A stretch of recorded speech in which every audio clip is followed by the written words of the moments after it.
classmate ko, Dr. Giselle Herbacio, long time no see.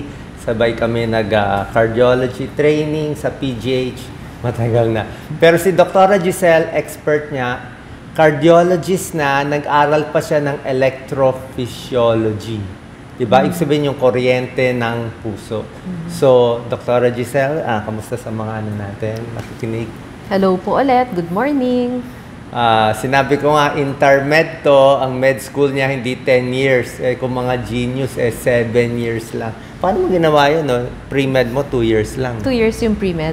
Pero hindi to para sa genius, para sa nerd to. Para sa nerd. Sa mga aral ng aral.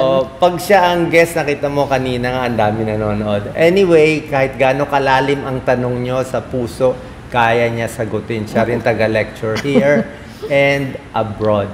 So, heart failure. Maraming mahina ang puso, lumalaki ang puso, nasasabihan na makapal ang puso by X-ray, by ECG. Ano ba itong malaking puso? Well, heart failure, parang nakakatakot pakinggan, no? Pero sa tingin ko, dapat talaga seryosohin. Kasi ang ibig sabihin lang naman ng heart failure, hindi na natutugunan ng puso yung pangangailangan ng katawan.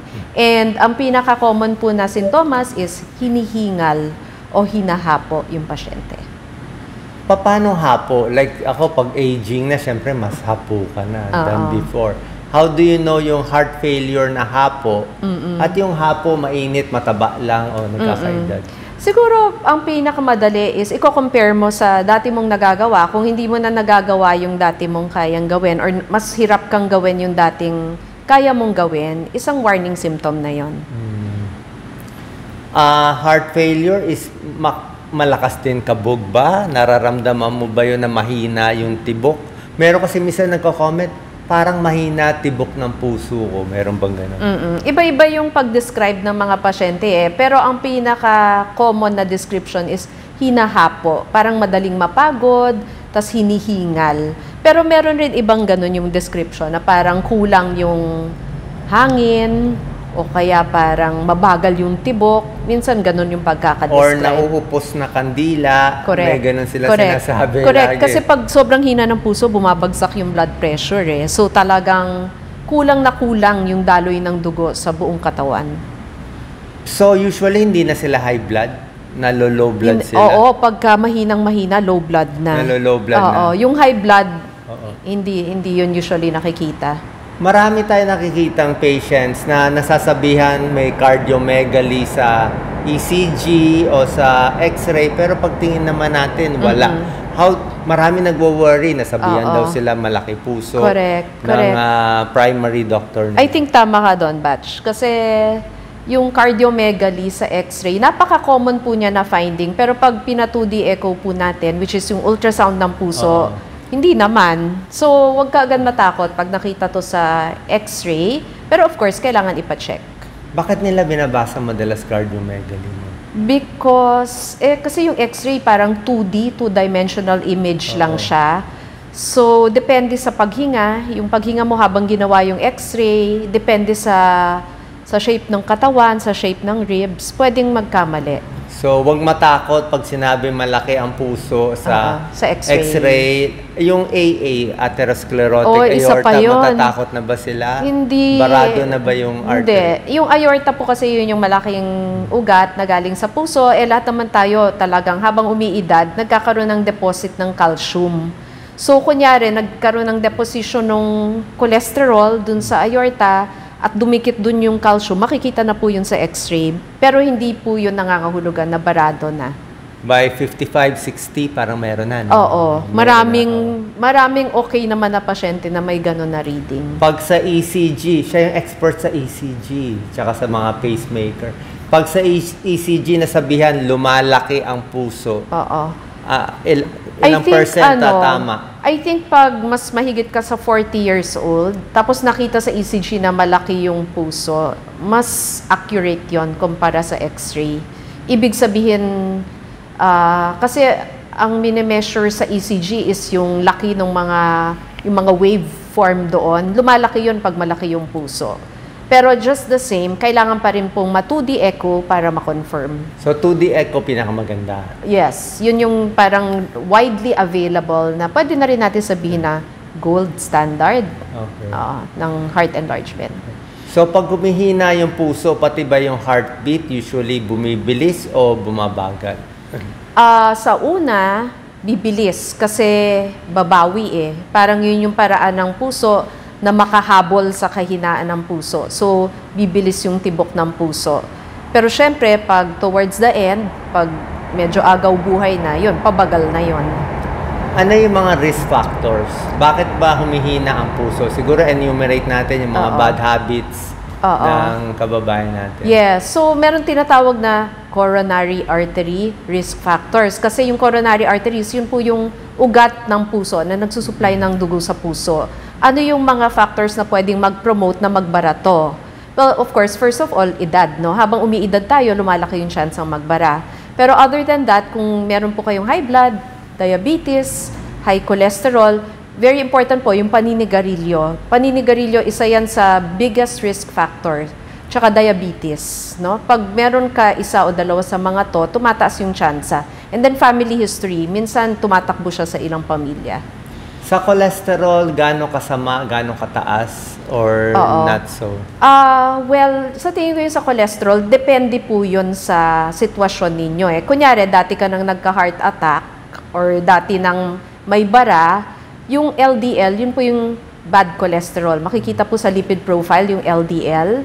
So, doon sa dating guideline, dapat less than 100 pag meron ka ng dating sakit sa puso. Pero kunyari, relatively healthier ka pa, wala ka pang dating sakit sa puso, 130 po yung ginagamit na cut-off. And yung cut-off po na kailangan magamot na is LDL na 170 pataas. Okay. Maraming anemic very high ang anemia sa Pilipino, Giselle. I think 40% sa... So, ano contribution ng anemia sa palpitation, heart failure, meron ba? Yung anemia sa tingin ko, unang-una marker siya na meron kang chronic na sakit, no? So, yung mga taong anemic, hindi naman necessarily sa puso lang, pwedeng may problem sa bato, pwedeng may problem sa atay. On the other hand, kunyari, meron ka ng sakit sa puso at anemic ka, dumodoble ang trabaho ng puso kasi yung nagpapapula po sa dugo, which is yung hemoglobin, yun yung nagdadala ng oxygen sa tissue sa katawan. So, pag kulang yung nagdadala ng tissue sa katawan, syempre, doble po ang trabaho ng puso. Naka-ferrous sulfate lang daw siya. Okay lang yun. Walang, sa ano bang mga ko, vitamins? And, hindi, yung anemia, kailangan siniseryoso po yan. Kailangan alamin bakit po kayo anemic. Unang-una, pwede pong examinin yung dumi. Minsan, dahil sa sobrang stress natin, di natin alam, nagkakaroon na pala tayo ng stress, gastritis, kung saan pwedeng may nagdudugo dun sa sikmura, pumupunta sa dumi, kaya nagiging anemic. Isa pang common, iron deficiency. Sa tingin ko, masyadong ma-carbs kasi yung diet na natin, mga Filipino. Kulang sa fish, kulang sa meat, sa healthy meat, and kulang sa yero. Kaya marami pong may iron deficiency, anemia. Tapos isa pa, yung mga parasites, di ba? Kunyari, nagkakaroon ng bulate sa mga bata, pwede po yun makadagdag sa anemia. And then meron pong tinatawag na anemia of chronic illness. Yun na yung, halimbawa, may chronic kidney disease ka, pwedeng may anemia, or may heart failure ka, pwedeng may anemia. Sinabi ko sa'yo, expert di ba? Parang computer, naka-algorithm. Giselle, pag physical exam, sinusulat ko yung mga questions nila habang dumadaan. Sa physical exam, meron ka na ba makikita na heart failure siya? Maputla, mahina pulse, meron ba? Yes. Something? Usually makikita mo parang maputla, mabilis yung paghinga, tapos matataba yung mga ugat dito sa lieg. Ibig sabihin nun, parang mataas yung pressure sa lungs pagka mataba yung ugat sa lieg. Ano to? JVP? Oo, parang ano yan Jugular venous pressure? Parang barometer yan ng lungs So pag makikita ba nila yun? Pag grabe, yung mga severe heart failure talagang nakalabas yung ano. So pag nakita nyo yung ugat nyo na nakaabot hanggang dito, ilan, ano na pressure nun? Mataas na yun? Oo, more than 10 na yun. 15. Oo. So, sign yun ng heart yan failure. sa mga cardiologists na nag-aaral, JVP. Pag nakahiga, labasan talaga. So, yun talaga yun. Nakalimutan mo na nga yun. Barometer yun. Yun po ang built-in barometer. So, hinihiga natin 45 degrees, diba? Binibilang pag mataas. Mas kita dito. Actually, sa kamay, kita rin ba? Hindi, no? Ay, hindi. Hindi masyado. Malayo na masyado. Malayo na masyado. Sa pulse, makakaba mo Yes, ba ang... sa pulse. Ano ang pulsong... Di ba sa Chinese medicine, pulse lang? Oo, sa pulse, pag may heart failure, mahina. Mahina and mabilis yung pulso. Mahina.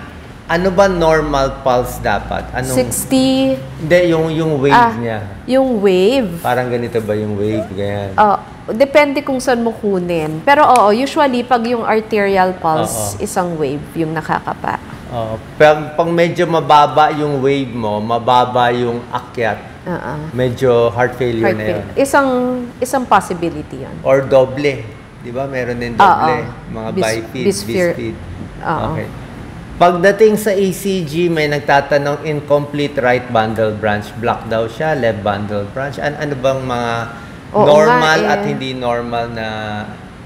Well, dapat walang bundle branch block, no? Pag may bundle branch block, hindi na po yun normal. But that being said, minsan, nasasobrahan rin yun sa pagbasa ng ganon. Hindi naman necessarily tama po yung lalabas na So, maraming reading din na medyo questionable. False positive, Ayaw naman natin sabihin, pero mga ilang percent ang nakikita mo? Hindi naman marami, pero yung right bundle branch block, madalas ma-read. medyo, madalas ma-read siya. Gaano kahaba yung QRS dapat para lumampas talaga?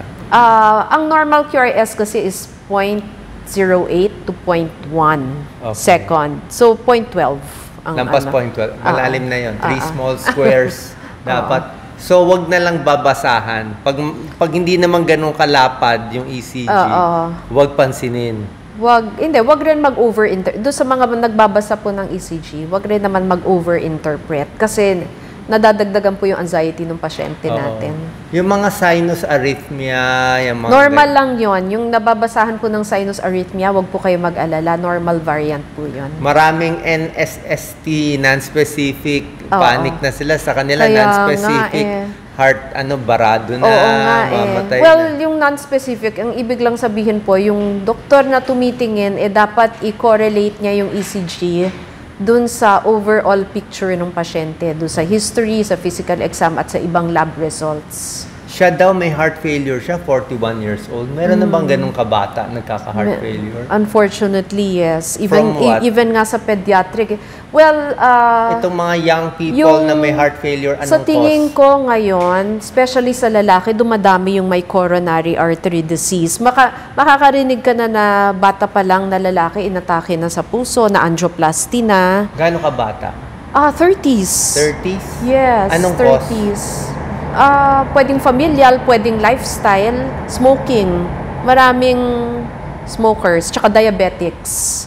Food? Wala? Well, definitely food.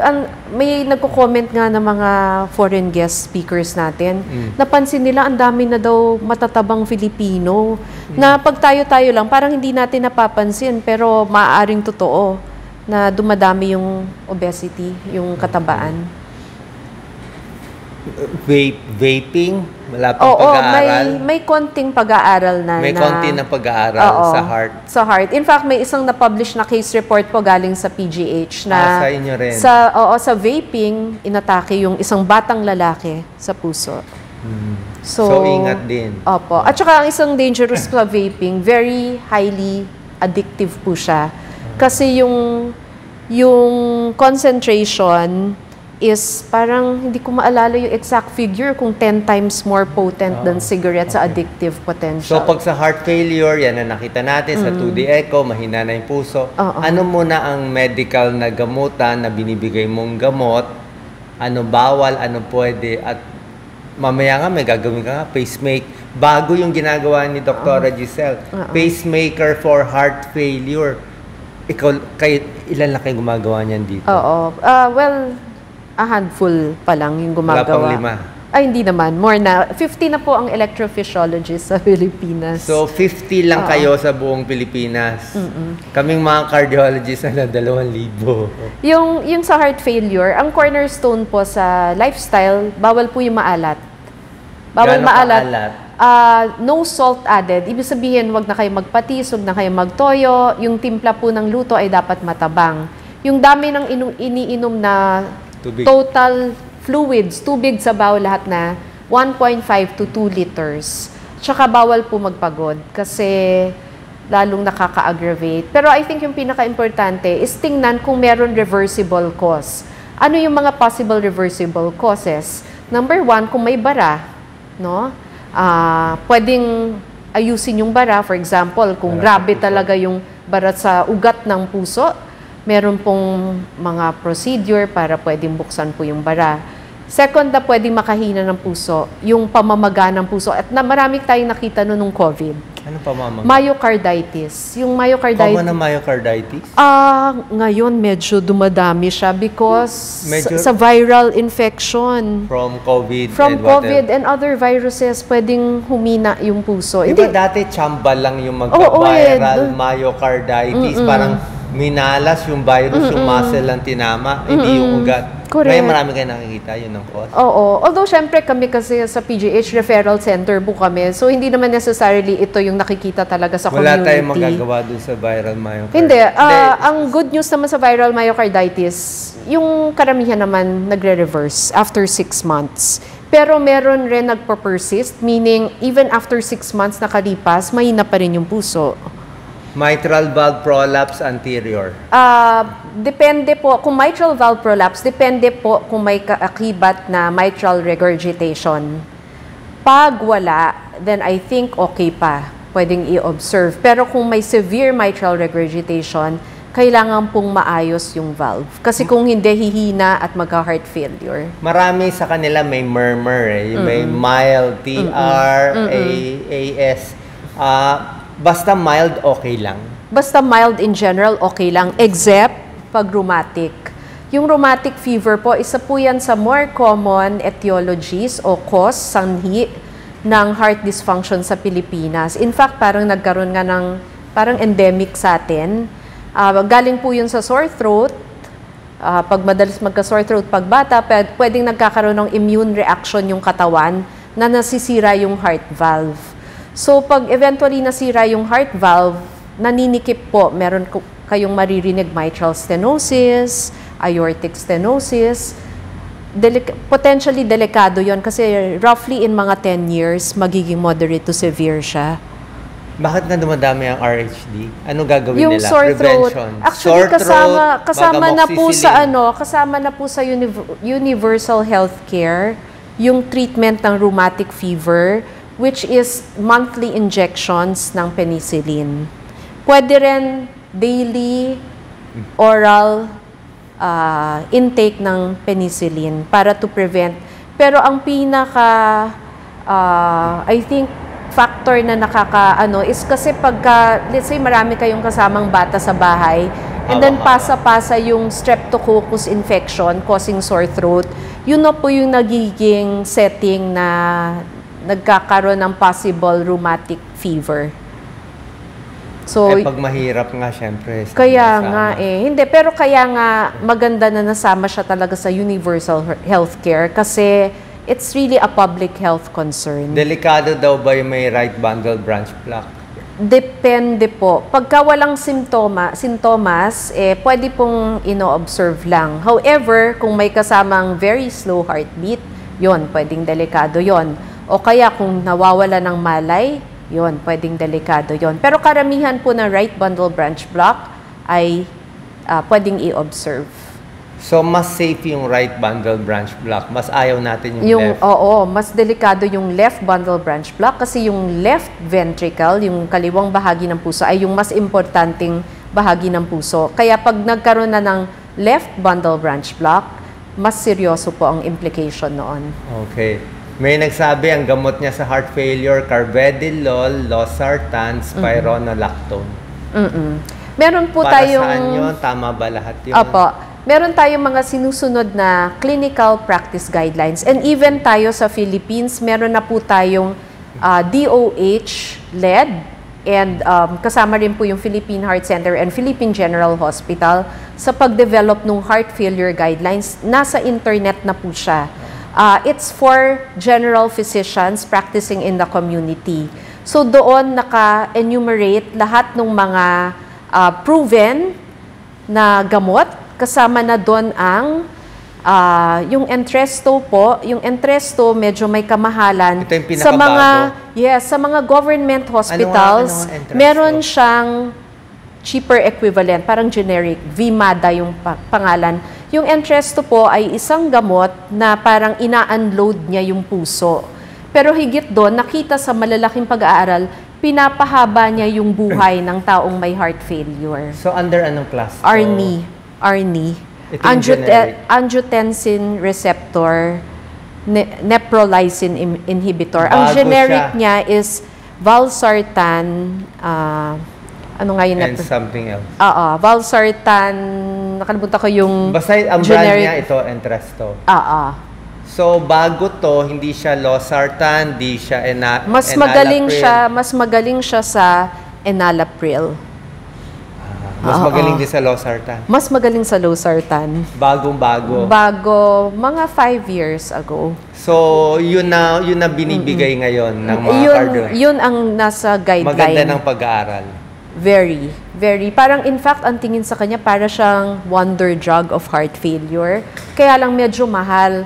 Kaya yung magpapatingin po sa mga DOH hospital, meron pong Vimada. Yun po ang parang half Mas the mura. price lang. Half the price Vimada. lang. VYMADA. O, kita nyo, ang galing ng expert natin. Mas Vimada. marami pa alam kaysa sa akin. Vimada. Vimada, Entresto. Ito yung mga bago. Yan yung, Bukod sa Pero, mga Carvedilol, correct. Lasix, Yung dati na Carvedilol, mga luma, may bago pa ngayon. Aldactone, yung spironolactone, proven rin yun. Tapos meron na rin yung empagliflozin or Jardiance na ginagamit rin po, part rin po siya ng management ng heart failure. Ano nga ulit yun? Dati siyang medicine for diabetes, empagliflozin. Ang mechanism of action niya, iihi mo yung asukal, sasama yung tubig. So parang diuretic siya. Pero ang benefit, niya? empagliflozin. Empagliflozin. So parang pang diabetes siya, pero pwede na siya pang heart failure. Yes. Ano pa yung final question? Ano yung danger sa heart failure? Minsan nakikita ko, okay sila, lumalakas, tapos ginaganahan yung pasyente, bigla-bigla na lang may ginawa na heart attack. Diba laging ganon? Yeah. Parang gumanday pakiramdam sa gamot, hininto o bumalik sa dati, tapos biglang... Kasi, Willie, yung puso parang very adaptable eh. Meron siyang tinatawag na compensation. Kaya niya mag-adapt. Pero pag naubos yung compensation na yon, pwedeng bigla ka na lang mamatay. Pwedeng parang pump failure. Kumbaga, hindi na kaya ng bomba ng puso na bumomba further, titigil siya. Or pwedeng mag-develop ng other serious complications like arrhythmia. Arrhythmia means parang irregular or very, very fast heartbeat, and that will lead to sudden cardiac death. Magko-collapse ka rin nun and matutuluyan pag hindi na agapan. So, paano mo malalaman yung puso mo nagko-compensate na lang pala? At parang nasa last stage na siya nagko-compensate, pero hirap na pala siya. How would you know? Hindi, kaya nga pag una pa lang nagkaroon ng sintomas na hinihingal, hinahapo, medyo hindi mo na nagagawa yung dati mong activities, kailangan maagapan. And even before magka-symptoms, dapat actually tayo lahat may annual check-up. Kasi may mga ibang may mga ibang kondisyon na by the time magka-sintomas, late na. So yun yung importance naman na health, ang tawag namin is health-seeking behavior. Kailangan ikaw mismo, paglalaban mo yung kalusugan mo, alagaan mo yung sarili mo at yung puso mo. Okay, so si Dr. Giselle, nasa PGH din siya, pero nasa St. Luke's Global and Manila Doctors Hospital. Final words, Dr. Giselle. Well, first, thank you. Na-miss ka namin, batch. And congratulations sa inyo ni Doc Lisa sa program ninyo. Sa mga nakikinig, thank you po sa pag-spend ninyo ng time. Sana po nakapag-impart tayo ng konting kaalaman, konting kalinawan sa mga issue sa puso. Hindi madali pag issue sa puso kasi yung puso, isa yan sa, or baka yan nga ang pinaka-importanting organ sa katawan. Parang yan yung nagli-lead sa buong katawan natin. Pag nagloko yan, sunod-sunod na yung mga komplikasyon. Kaya ang mga message ko are, well, number one, prevention is better than cure, no? Mas okay na maagapan. Mas okay na every year magpa-check up tayo. Tapos second, healthy lifestyle is golden. Kasi yung healthy lifestyle, yan po ang mag-i-increase ng chance na pag umidad tayo, mas konti ang magiging komplikasyon. Ano yung healthy lifestyle? Share ko na lang yung sa Philippine Heart Association na 52,100. 5 servings ng gulay sa isang araw, which means kalahati po ng kinakain natin dapat gulay. 2 grams of sodium chloride, which means matabang dapat yung ating food. And then 1 hour of exercise a day. At hindi po yan exercise na palakad lang na konti. Dapat moderate to strenuous exercise. 0 sugary drinks, which means avoid na natin yung mga milkshake, fruit shake, kasi po lahat yan ay very sugar rich. And 0 nicotine and vaping. Yon, pag sinunod natin yon, syempre yung family history, wala na tayong magagawa doon. Pero pag healthy lifestyle, gumaganda yung chance natin makalaban sa epidemya ng heart disease. Okay.